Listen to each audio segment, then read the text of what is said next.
Welcome back to the Sports Source. This segment brought to you by A.G. Hines Company. People see a lot of ads for the big home improvement stores, but there's a local option for you, a better option for you, a 100-year-old option for you. A.G. Hines Company provides building materials to the top contractors in East Tennessee, but their prices are so good, it's great for you, the do-it-yourselfer.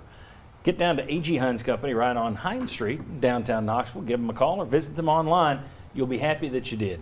A.G. Hines Company.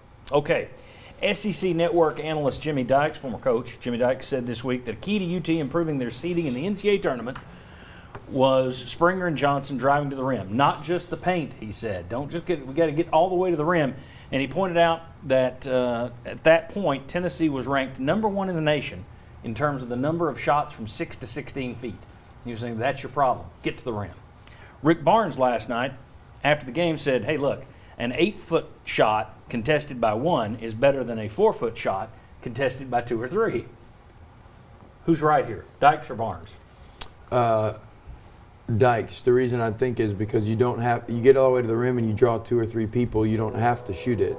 You can pass it. And so I think getting to the rim forces defenses to sink in on you, and now you're going to be able to spoon feed guys for wide open shots. If you're shooting one-on-one contested shots, what that means is the offense is so stagnant that help defenders don't have to help, and so you're not putting the defense at a disadvantage. If you're getting all the way to the rim and it attracts help, that's what happens to Tennessee's offense.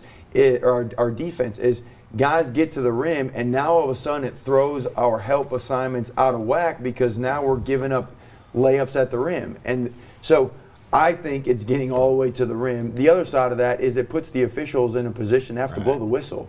And now you're getting their better players in foul trouble quicker. So I'm always for attacking the rim over a mid-range jump shot. You agree, Isaiah? I agree with what he said, but I think they're both kind of right.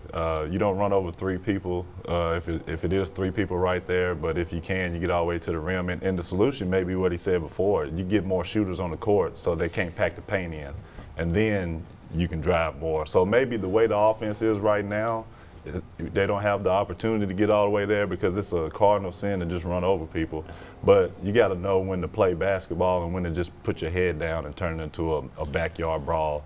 Go to the rim, all the way, try to draw fouls, get rebounds, just all the grimy stuff, turn it into a dogfight sort of thing. See, one of the issues this team has, though, is get more shooters on the floor. I don't think they have any. Chuck, you said before the season, who's going to be the shooter when you need a shot?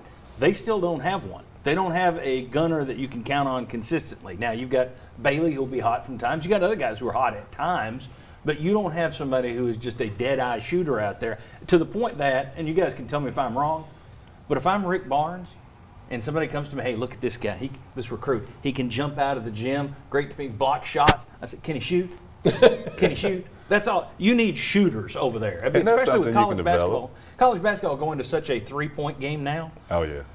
I would load up on the 3-pointers. I would find me a couple of guys that could shoot. I'd worry about whether or not they could jump out of the gym later. Your thoughts on shooting, Chuck, and lack of? Yeah, and you're asking, well, to me, stat-wise, you make a case the closer you are to the rim, the more shots you should make, right? But wasn't there a time yesterday when Springer was down there? With the length Kentucky has, he didn't have a chance. And when you're trying to drive into that, then you do have to kick it out, don't you? Yeah. I mean, that's about your only thing. I mean, Kentucky would give a lot of people problems. I heard the Calipari game plan was to clog the lane, and if you keep Tennessee under 10 made 3-pointers, we should win the game.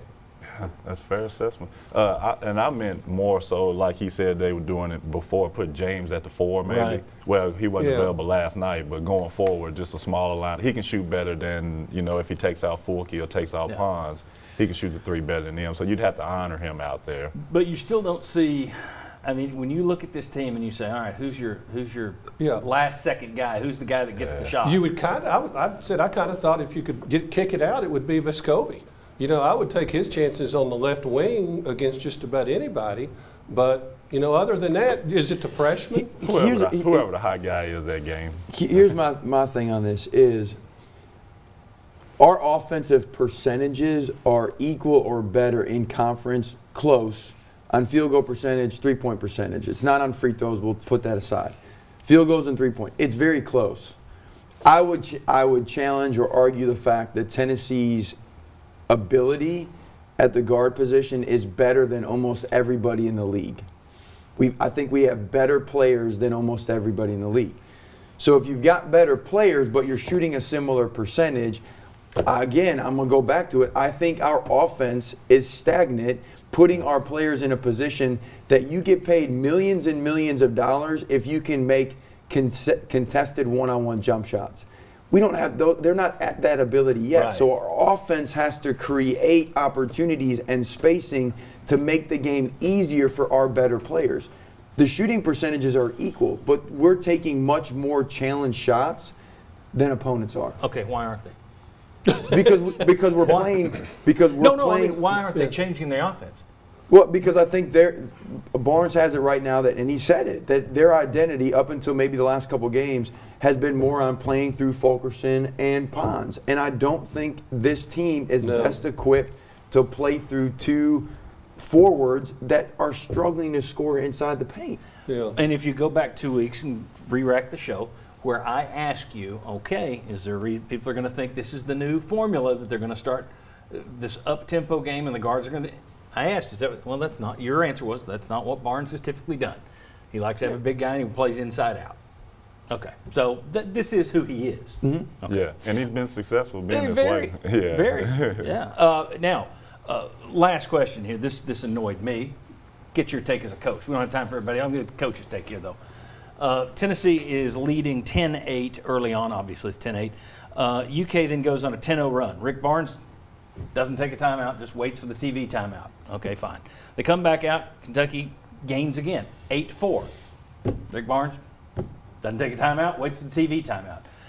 It's a 14-point swing, 26-14 by the time you get to that second TV timeout. There was a 15-0 run in the middle of that. I'm sitting there thinking, well, hell, I can go over there. You give me a game check. I'll just sit there and watch them go up and down the court. That's easy. I won't interrupt. Just score all you want. I won't call timeout. Bothered me, but I'm a simpleton. As a coach, did he play that right, or are you a guy who believes in taking a timeout to stop a run? Well, you know, the flip side of that, I grew up I played for Pearl, coached with Pearl for 5 years, and I also was Conzo for 2 years. So I've seen the difference of scheme versus philosophy. Barnes is more of that philosophy. He's going to do what he does, and he has won a lot of games, and he's been successful. He's a Hall of Fame coach. The growing up in the Pearl system, that side of me would have been timeout. That side of me would be trying to make adjustments. That side of me is trying to figure out different plays to put guys in position to take advantage of their skill set that gives them the best chance of being successful. Barnes is going to do what he does, and it's worked. But that's why I don't think he called timeout. I just think that's his MO. You need a TO, baby. All right. Tennessee picked to win the SEC. They are now just 8-6 in league play. So flip one game and you're a 500 team after being picked to win. You've got, according to some mock drafts, 3 NBA draft picks. We'll talk about, is there any way to cut this other than massive underachievement at this point? Come on back on this.